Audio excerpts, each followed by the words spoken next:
இந்தியாவிற்காக நின்ற national player Aadhav Arjuna போன்ற மனிதர்களை வைத்திருக்கிற கட்சி தமிழக வெற்றிகள்.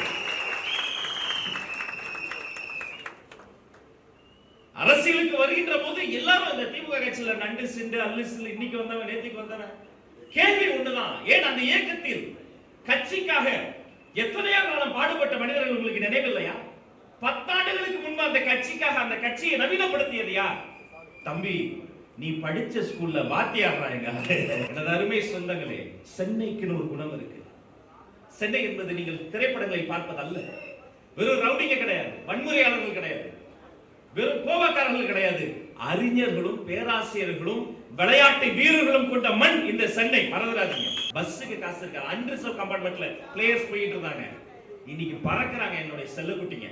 நீ போ, நீ விளையாடு, நீ விளையாட்டுல அரசியல கலக்காத, அரசியல் வேறு விளையாட்டு வேறுன்னு சொன்ன இவருங்க வேளாண் பட்ஜெட் வாசிக்கும் போது கொட்டாய் விட்டு தூங்குற விளையாட்டுத்துறை அமைச்சருங்க. எப்ப வில்லிவாக்கம் வந்தாலும் ஒரே மகிழ்ச்சி. திரும்பிய திசையெல்லாம் பட்டொலி வீசி பறக்கிறது ஒரு கொடி. அதற்கு காரணம் பூக்கடையார் என்ற எஸ்கேஎம். எவ்வளவு டென்ஷன்லயும் அண்ணன் முகத்தை பார்த்தா புன்னகை பண்ணன், அப்படியே சிரிச்ச மாதிரியே இருப்பார். அத்தனை உழைப்பு. ஊடக நண்பர்களும் காவல்துறை நண்பர்களும் நேரலையில் பார்த்துக் கொண்டிருக்கக்கூடிய உலக தமிழர்களும் சிந்திப்பது செயல்படுவது எல்லாமே ஒரே ஒரு விஷயத்தை குறித்து தான். எப்படி இத்தனை பெரிய கூட்டம் நேற்று முடிவு பண்ணாங்களா? இன்னைக்கு பாருங்க, அரங்கம் நிரம்பி வழியுது, இடம் பத்தல, நிர்வாகிகள் கூட்டமே ஒரு பொதுக்கூட்டம் மாதிரி நடக்குது. இப்ப இதுக்கெல்லாம் என்ன காரணம்? மற்ற கட்சிக்கும் தமிழக வெற்றி கழகத்திற்கும் இருக்கக்கூடிய வித்தியாசம் அதுதான்.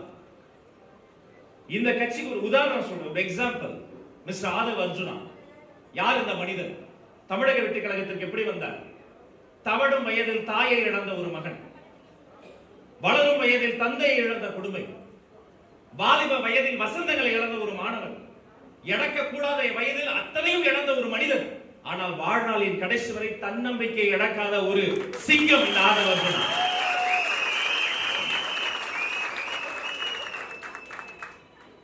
அனைத்தும் இழந்த குழந்தைகள் தவறான பாதைக்கு போவார்கள், போதையின் பாதைக்கு போவார்கள். ஆனால் பகுத்தறிவு பாதைக்கு சென்று மார்க்சிய விழுமியங்களை கற்றறிந்து, விளையாட்டு மைதானம் என்பது விளையாட்டு மைதானம் அல்ல, அதோடு கிடைத்திருக்கக்கூடிய வாய்ப்பு அந்த விளையாட்டு மைதானத்திற்குள் சென்று இந்த பாஸ்கெட் பால் ஃபெடரேஷன்ல நுழைஞ்சு மாவட்ட அளவில் வென்று, மண்டல அளவில் வென்று, மாநில அளவில் வென்று, சர்வதேச போட்டிகளில் இந்திய தேசிய கீதம் ஒலிக்கின்ற போது இந்தியாவிற்காக நின்ற நேஷனல் பிளேயர் ஆதவ் அர்ஜுனா போன்ற மனிதர்களை வைத்திருக்கிற கட்சி தமிழக வெற்றிகள்.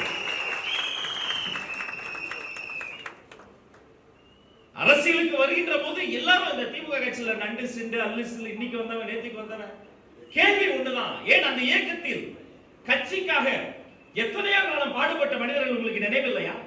10 ஆண்டுகளுக்கு முன்பு அந்த கட்சிக்காக அந்த கட்சியை நவீனப்படுத்தியது யார்? தம்பி, நீ படிச்ச ஸ்கூல்ல வாத்தியாடுறாங்க. அவர் போட்ட வித. ஆனா நம்மளை திட்டிட்டு நாம என்ன பண்றோமோ அப்படியே காப்பீடிப்பானுங்க. ராம்பு போட்டா ராம்பு போடுறாங்க, துண்டு போட்டா துண்டு போடுறாங்க. அதை ஒழுங்கா போடலாம், காண்டுல அவங்க தலைவர் மேல அவங்களே தூக்கி போடுறாங்க. எனது அருமை சொந்தங்களே, சென்னைக்குன்னு ஒரு குணம் இருக்கு. சென்னை என்பது நீங்கள் திரைப்படங்களை பார்ப்பது அல்ல. வெறும் ரவுடிங்க கிடையாது, வன்முறையாளர்கள் கிடையாது, வெறும் கோபக்காரர்கள் கிடையாது, அறிஞர்களும் பேராசிரியர்களும் விளையாட்டு வீரர்களும் கொண்ட மண் இந்த சென்னை. மறந்துடாதீங்க, பூர்வீக குடிகளின் மண். இந்த சென்னைக்கு என்ன குணம் இருக்கோ அதே குணம் தான் இவர்கிட்டையும் பார்ப்பேன். சாப்பிடும் போது நான் எப்படி சாப்பிடுவேன்னு அது ராணுவ ரகசியம், எல்லாருக்கும் தெரியும். எல்லாத்தையும் சாப்பிடுவேன், அதுல நமக்கு எதுவும் கிடையாது. ஆனா அந்த மனுஷன் சாதாரண ஒரு முள்ளங்கி சாம்பார் ரசத்தை சாப்பிட்டு கையை கழுவிடுவார். நான் கேட்பேன், ஏன் சார் ஏன் இவ்வளவு சிம்பிளா சாப்பிடுறீங்க? அவர் சொன்னாரு, சாதாரணமா சொன்னாரு, இதெல்லாம் சொன்னா அவருக்கு பிடிக்காது. பிரதர், நீங்க சின்ன வயசுல நல்லா ரசிச்சு ருசி அதை கடிச்சு கடிச்சு சாப்பிட்டு பழகிருப்பீங்க. நான் வெறும் சத்துணவு சாப்பிட்டு உயிர் வாழ்ந்த ஒரு மனுஷங்க இங்க வந்து நிக்கிறேன் சொல்றான்னு. சரி, விளையாட்டு வீரரை அதோட விட்டாரா? அந்த விளையாட்டுக்குள்ளதான பெரிய அரசியல் இருக்கு. போக்குவரத்துக்கு காசு இல்ல. எத்தனை பெண் வீராங்கனைகள் ஒரு அரசாங்க வேலை கிடைக்காம சூசைட் பண்ணது எத்தனை பேர் தெரியுமா? தலைப்பு செய்திகளை மலைப்பு செய்திகளா பார்த்து நாங்க கண்ணீர் விட்ட கதை தெரியுமா? எந்த விளையாட்டு சம்மேளனத்தில் அரசியல் இருக்கிறதோ அதை நீக்க வேண்டும் என்பதற்காக ஒரு வீரராக மட்டுமில்லாமல் அதே தமிழ்நாட்டு விளையாட்டு சம்மேளனத்திற்கும் இந்தியாவுடைய விளையாட்டு சம்மேளனத்தினுடைய தேர்தலில் பங்கெடுத்து அதன் தலைவராக வந்து காட்டிய ஒரு சுத்தமான வீரர் என்பவர் தான் ஆதவ் அர்ஜுனா. மறந்துடாதீங்க. போக ட்ரெயினுக்கு காசு இருக்கு, பஸ்ஸுக்கு காசு இருக்கு, அன்ரிசர்வ் கம்பார்ட்மெண்ட்ல பிளேயர்ஸ் போயிட்டு இருந்தாங்க. இன்னைக்கு பறக்குறாங்க என்னுடைய செல்லக்குட்டிங்க. நீ போ, நீ விளையாடு, நீ விளையாட்டுல அரசியல கலக்காத, அரசியல் வேறு விளையாட்டு வேறுன்னு சொன்ன இவருங்க வேளாண் பட்ஜெட் வாசிக்கும் போது கொட்டாய் விட்டு தூங்குற விளையாட்டுத்துறை அமைச்சருங்க. நீங்க முடிவு பண்ணுங்க. உங்களை மாதிரி ஒரே வருஷத்துல மன்னராட்சி குடும்பத்தில் மகனாக பிறந்து விட்டதால் துணை முதலமைச்சர் பதவியை தொட்டவர் கிடையாது. தனது வாழ்நாளில் ஒவ்வொரு நுடையும் உழைத்த காலையில் 4 மணியில் இருந்து மைதானத்தில் உழைத்தும் சமூக அக்கறையோடு இந்த அரசியல் களத்தில் முன்னேறி வந்திருக்கக்கூடிய இவரை போன்ற இளைஞர்கள் நிறைந்த கட்சி கழகம், தமிழக வெற்றி கழகம். The name is TVK.